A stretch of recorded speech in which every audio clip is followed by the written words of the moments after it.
Hello दोस्तों, welcome back to my YouTube channel. तो आज हम बात करने वाले हैं जूनियर अकाउंटेंट का जो 2013 में एग्ज़ाम हुआ था, उस एग्ज़ाम में आए हुए कंप्यूटर के क्वेश्चंस के बारे में। तो आइए स्टार्ट करते हैं आज की क्लास। तो आज का जो हमारा पहला क्वेश्चन है वो है, निम्न में से कौन सा एमएस वर्ड में फ़ॉन्ट स्टाइल नहीं है। हमसे पूछा गया कि एमएस वर्ड में कौन सा फ़ॉन्ट स्टाइल नहीं है। तो हमको पता है कि बोल्ड फ़ॉन्ट स्टाइल होता है एमएस वर्ड में, बोल्ड होता है।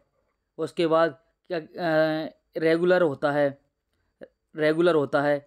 रेगुलर के बाद हम अगला देखते हैं, सुपर स्क्रिप्ट ये नहीं होता।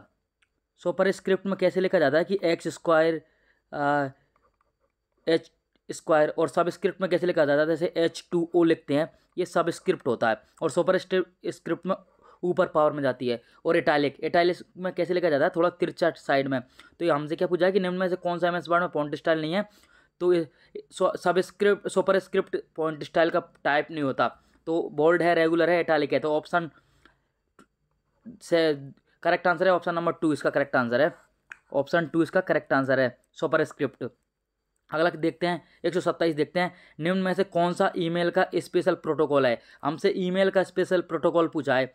तो हमको पता है ईमेल से रिलेटेड प्रोटोकॉल कौन कौन से होते हैं। तो ईमेल से रिलेटेड प्रोटोकॉल होता है, एक तो SMTP होता है, इसके फुल फॉर्म क्या है, सिंपल मेल ट्रांसफ़र प्रोटोकॉल।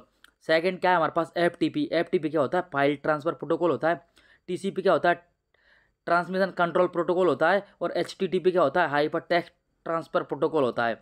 तो हमारे पास मेल से रिलेटेड पूछा है कि ईमेल से रिलेटेड प्रोटोकॉल कौन सा, ईमेल से रिलेटेड। तो ईमेल से रिलेटेड कौन सा है, ऑप्शन ए करेक्ट है, ए फर्स्ट करेक्ट है, SMTP। अगले क्वेश्चन देखते हैं हम। अगले क्वेश्चन है हमारे पास, अगला क्वेश्चन है, क्या पूछा गया है कि कंप्यूटर को बूट करने के लिए क्या ज़रूरी होता है। तो पहला ऑप्शन क्या है, DBMS। DBMS क्या होता है, DBMS क्या होता है, ये डाटाबेस मैनेजमेंट सिस्टम होता है। तो ये डाटाबेस के लिए नहीं। मॉडेम ये भी नहीं।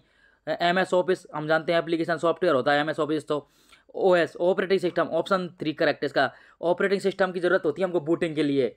हाँ, अगला क्वेश्चन देखते हैं। अगला क्या है कि निम्न में से कौन सा फॉर्मूला एक्सेल के लिए गलत तरीके से लिखा गया। तो हम जानते हैं कि एक्सेल में कोई फॉर्मूला लिखते हैं तो उससे पहले हम क्या, इक्वल का साइन लगाते हैं। तो पहला करेक्ट है, इक्वल लगा हुआ है। सेकंड में इक्वल लगा हुआ है। फोर्थ में इक्वल लगा हुआ है, लेकिन थर्ड में इक्वल नहीं लगा। जबकि एक्सेल में हम कोई फॉर्मूला इक्वल से स्टार्ट करते हैं। तो इसका करेक्ट आंसर है ऑप्शन नंबर 3। नेक्स्ट देखते हैं अगले क्वेश्चन। अगला क्वेश्चन क्या है हमारे पास, अगला क्वेश्चन है कि जो सुविधा के लिए एक स्लाइड से बाहर निकालता है और अन्य प्रवेश करता है के बीच के गतिमान प्रभाव के लिए प्रयोग किया जाता है। तो जैसे आपकी एक स्लाइड है, अब ये स्लाइड के बाद जो सेकंड स्लाइड है, जैसे ये स्लाइड नंबर 1 है, अब ये स्लाइड नंबर 2 है। तो इस स्लाइड के बाद जो सेकंड स्लाइड आएगी वो फ्लिप होके आएगी या कैसे आएगी, हॉरिजॉन्टल वर्टिकल घूमती हुई कैसे आएगी। तो ये इसको करने के ये प्रभाव को क्या बोलते हैं, तो ये होता है स्लाइड ट्रांजिशन। स्लाइड ट्रांजिशन बोला जाता है इसको। तो इसका करेक्ट आंसर है ऑप्शन नंबर 2, स्लाइड ट्रांजिशन बोला जाता है इस प्रभाव को। हाँ, अगला क्वेश्चन देखते हैं। अगला क्वेश्चन क्या है कि निम्न में से कौन सा स्लाइड शो व्यू में स्लाइड को आगे नहीं चलाएगा। तो जैसे हम अगर जैसे स्लाइड्स हैं, तो अगर आप कंप्यूटर का यूज़ कर रहे हो और आप PPT का यूज़ कर रहे हैं, तो स्लाइड को आगे ले जाने के लिए किस किस का यूज़ करते हो। तो आपने देखा हो कि अगर हम माउस के बटन के थ्रू भी, लेफ्ट क्लिक करके भी या स्क्रॉल करके माउस बटन के थ्रू हम स्लाइड को आगे ले जा सकते हैं, बिल्कुल करेक्ट है। स्पेस बार के थ्रू हम स्लाइड को आगे ले जा सकते हैं, बिल्कुल करेक्ट है। एंटर के थ्रू ले जा सकते हैं, लेकिन स्केप के थ्रू हम स्लाइड को आगे नहीं ले जाते। जबकि ये क्या करता है कि ये हमारा जो प्रेजेंटेशन मोड होता है ना, उसको ऑफ कर देता है। तो इसका करेक्ट आंसर क्या है कि किसके थ्रू हम स्लाइड को आगे नहीं ले सकते, तो स्केप थ्रू नहीं ले जा सकते। तो स्केप, तो ऑप्शन 4 करेक्ट है इसका आंसर, ऑप्शन 4 स्केप इसका करेक्ट आंसर है। नेक्स्ट क्वेश्चन देखते हैं। नेक्स्ट क्वेश्चन क्या है हमारे पास, नेक्स्ट क्वेश्चन है कि एक नया प्रेजेंटेशन निम्न में से किसके द्वारा बनाया जा सकता है। तो नया प्रेजेंटेशन किसके द्वारा बनाया जा सकता है, तो एक खाली प्रेजेंटेशन, बिल्कुल सही। अगर आपके पास कोई खाली प्रेजेंटेशन है तो आप बना सकते हो, बिल्कुल करेक्ट है। दूसरा क्या है, पुराने, बिल्कुल आपने कभी पहले कोई प्रेजेंटेशन बनाया हो, अब उसको नया बनाना चाहते हो तो पुराने के द्वारा बना सकता है, खाली से। डिज़ाइन टेम्पलेट, बिल्कुल आपने जब भी, जैसे आपने अगर MS पावर पॉइंट देखा हो या कोई भी प्रेजेंटेशन देखी हो, आपके पास बहुत सारे टेम्पलेट रहते हैं खाली वाले। तो आपके पास अगर खाली टेम्पलेट होते हैं तो आप खाली टेम्पलेट के थ्रू भी बना सकते हो। तो सारे करेक्ट है। तो इसका करेक्ट आंसर क्या है, ऑप्शन नंबर 4 इसका करेक्ट आंसर की उपरोक्त सभी। नेक्स्ट क्वेश्चन देखते हैं। नेक्स्ट क्वेश्चन क्या है कि चार्ट में से एक बॉक्स निम्न जिसमें हर रिकॉर्ड का नाम लिखा जाता है कहलाता है। चार्ट में एक बॉक्स जिसमें हर रिकॉर्ड का नाम लिखा जाता है उसको क्या बोलते हैं। तो जब हम चार्ट देखते हैं जैसे, तो उसमें हर रिकॉर्ड का नाम लिखा जाता है उसको हम क्या बोलते हैं, उसको बोलते हैं हम लीजेंड, लीजेंड बोलते हैं। सेल आप जानती हो, सेल क्या होता है कि आपका हॉरिजॉन्टल और वर्टिकल जहाँ जैसे जो करेक्ट ये एक्टिव सेल जहाँ आपका दोनों मतलब टपल और वो आपके कट करते हैं उसको सेल बोला जाता है। तो इसका करेक्ट आंसर क्या है कि हर रिकॉर्ड करना होता है, लीजेंड कहलाता है ये। नेक्स्ट क्वेश्चन देखते हैं, नेक्स्ट क्वेश्चन क्या है हमारे पास। नेक्स्ट क्वेश्चन है कि एक्सेल में जहाँ रो और कॉलम मिलते हैं उनको कहते हैं, अभी मैंने बताया कि जहाँ रो और कॉलम मिलते हैं उनको क्या बोला जाता है, सेल बोला जाता है। जहाँ रो और कॉलम मिलते हैं उसको क्या बोला जाता है, उसको बोला जाता है सेल। इसका करेक्ट आंसर है ऑप्शन नंबर ए, फर्स्ट इसका करेक्ट आंसर है। अगला क्वेश्चन क्या है, एक्सेल में A9 से लेके A99 तक की रेंज को, तो आपको पता होगा कि कॉलन के थ्रू हम रेंज दर्शाते हैं। तो A9 से लेके A99 को हम कॉलन के थ्रू दर्शाएंगे, तो ऐसा कहाँ है, तो ये गलत है, ये भी गलत है। तो थर्ड ऑप्शन इसका करेक्ट है, रेंज दर्शाने के लिए कॉलन का यूज करते हैं, तो थर्ड इसका करेक्ट आंसर है। नेक्स्ट क्वेश्चन देखते हैं हम, हमारे पास नेक्स्ट क्वेश्चन क्या है, नेक्स्ट क्वेश्चन है कि वेब व्यू जो प्रेजेंटेशन में स्लाइड को लघु रूप में दिखाता है। तो आपके प्रेजेंटेशन है, जैसे ये आपकी बहुत सारी प्रेजेंटेशन, तो उनको छोटे छोटे जैसे लघु रूप में दिखाने का काम कौन करता है, तो आप जानते होंगे कि हम स्लाइड शॉर्टर व्यू का यूज करते हैं प्रेजेंटेशन को छोटे छोटे रूपों में देखने के लिए। तो करेक्ट आंसर है ऑप्शन नंबर ए, फर्स्ट इसका करेक्ट आंसर है। अगला क्या है हमारे पास, ISP क्या होता है, ये होता है इंटरनेट सर्विस प्रोवाइडर। नेटवर्किंग में हम यूज करते हैं, हम पढ़ते हैं जब हर एक उसका ISP नंबर होता है। तो इसका करेक्ट आंसर है option number 2, ISP internet service provider का यूज करते हैं। तो इसका करेक्ट आंसर क्या है, ऑप्शन 2 इसका करेक्ट आंसर है। नेक्स्ट देखते हैं क्या है हमारा अगला क्वेश्चन। अगला क्वेश्चन है हमारा, वह इंटरनेट एड्रेस जो रोजिना नहीं बदलता। तो रोजिना नहीं बदलता तो कौन सा होता है, ये स्टैटिक होता है, स्टैटिक IP एड्रेस होता है जो रोजाना नहीं बदलता। हमारा डायनेमिक IP एड्रेस होता है वो बदलता रहता है हर बार, लेकिन स्टैटिक हमारा एक रोजाना नहीं बदलता। तो इसका करेक्ट आंसर क्या है, ऑप्शन नंबर 2 इसका करेक्ट आंसर है, स्टैटिक IP एड्रेस नहीं बदलता। अगला क्वेश्चन क्या है हमारे पास, निम्न में से कौन सा इंटरनेट कनेक्शन की 3 बेसिक श्रेणियों में नहीं आता। कौन सा इंटरनेट कनेक्शन की 3 बेसिक श्रेणियों में नहीं आता, तो हमारे पास डायल अप आता है, बिल्कुल सही, ब्रॉडबैंड भी आता है, डायरेक्ट कनेक्शन भी आता है, लेकिन हमारे पास डायरेक्ट सैटेलाइट वाला कनेक्शन उस श्रेणी में नहीं आता। तो इसका करेक्ट आंसर है option number first. Next question देखते हैं हम, नेक्स्ट क्वेश्चन क्या है हमारे पास, नेक्स्ट क्वेश्चन है कि HTTP, ये हमको एक वेबसाइट का नाम दे रखा है, उसमें हमको क्या पूछा है, इस वेबसाइट के नाम में हमसे पूछा है कि निम्न में से प्रोटोकॉल कौन सा है, प्रोटोकॉल कौन सा है। तो प्रोटोकॉल आप जानते हो FTP, HTTP ये सब प्रोटोकॉल होते हैं। तो इसमें प्रोटोकॉल कौन सा है, ये HTTP hyper text transfer protocol, ये प्रोटोकॉल है। तो इसका करेक्ट आंसर है ऑप्शन नंबर 4, इसका करेक्ट आंसर है।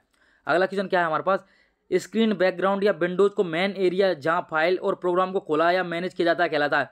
तो आपका जो PC है उसका जो मेन स्क्रीन या बैकग्राउंड जहां पर उसको क्या बोलते हैं, डेस्कटॉप बोलते हैं, इस पर सारा वर्क किया जाता है, उसको डेस्कटॉप बोला जाता है। तो इसका करेक्ट आंसर है डेस्कटॉप 2, सेकेंड इसका करेक्ट आंसर है। नेक्स्ट क्वेश्चन देखते हैं, नेक्स्ट क्वेश्चन क्या है हमारे पास, नेक्स्ट क्वेश्चन है कि वह टेक्स्ट एडिटर जो विंडोज ऑपरेटिंग सिस्टम का भाग है। तो कौन सा टेक्स्ट एडिटर आपके विंडोज में इनबिल्ट आता है, तो आपके पास कौन सा आता है, नोटपैड हमारे पास ऑलरेडी आता है। तो नोटपैड इसका करेक्ट आंसर है, नोटपैड।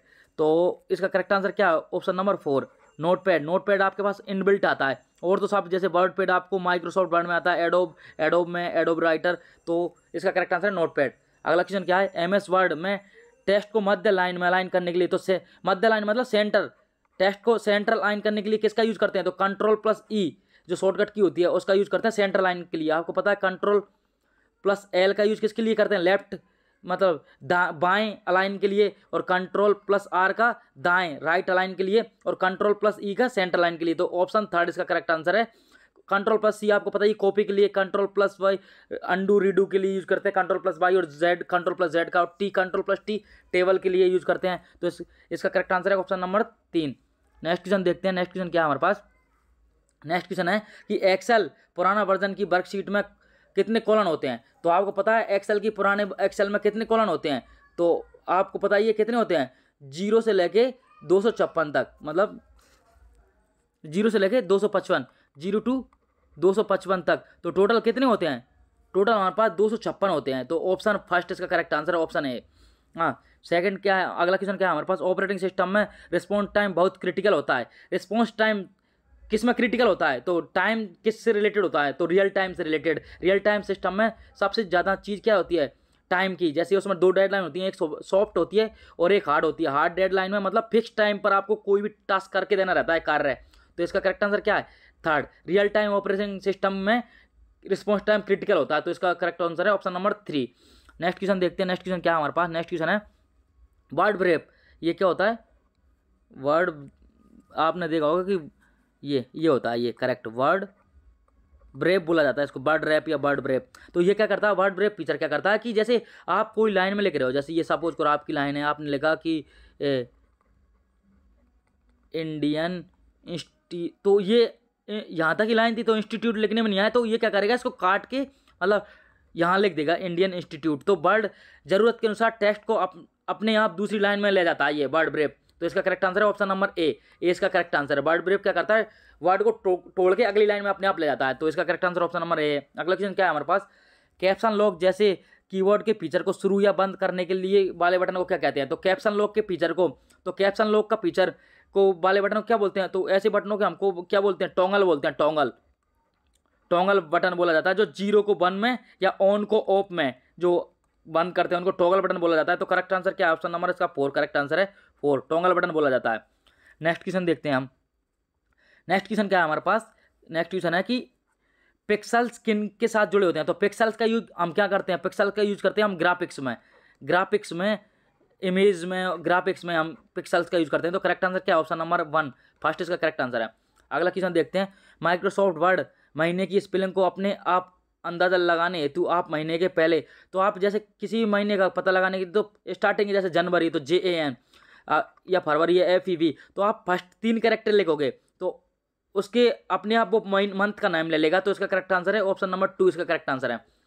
लास्ट क्वेश्चन क्या है, लास्ट क्वेश्चन है हमारा 150 जो ये 25 में क्वेश्चन है हमारा। तो क्या है कि चिप्स को बनाने के लिए निम्न से किसका उपयोग करते हैं? तो IC चिप, आपने जो माइक्रो प्रोसेसर में IC चिप का यूज करते हैं उनमें किसका यूज करते हैं? तो हम उनमें यूज करते हैं सेमीकंडक्टर का, सेमीकंडक्टर का यूज करते हैं। तो इसका करेक्ट आंसर है ऑप्शन नंबर 2।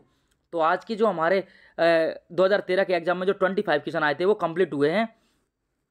तो अगर आपको किसी भी क्वेश्चन में कोई दिक्कत हो तो आप कमेंट में पूछ सकते हो कि आपको पर्टिकुलर किसी क्वेश्चन में दिक्कत आ रही हो, तो आप कमेंट कर सकते हैं कमेंट बॉक्स में कि ये इसमें दिक्कत आ रही है, एक बार इसको वापस कॉन्सेप्ट को समझा दो। अगर थैंक यू फॉर वॉचिंग। अगर आपको ये मेरी क्लास अच्छी लगी हो तो प्लीज़ क्लास को लाइक करें, अपने दोस्तों के साथ शेयर करें और प्लीज़ चैनल को सब्सक्राइब करें। हमारा चैनल का नाम है शिक्षा फॉर परीक्षा। तो आज का हमारा जो पॉइंट क्या है कि सफलता पाने का सबसे आसान तरीका क्या होता है? सफलता पाने का सबसे आसान तरीका कि आप हार्डवर्क, मेहनत करो, जितना हो सकता है उतना मेहनत करो। मेहनत में कोई कंजूसी मत करो, मेहनत में कोई भी कंजूसी मत करो, जितना हो सकता है मेहनत करो। जब तक के लिए अपनी तैयारी को पूरी मेहनत के साथ तैयारी चालू रखो। धन्यवाद।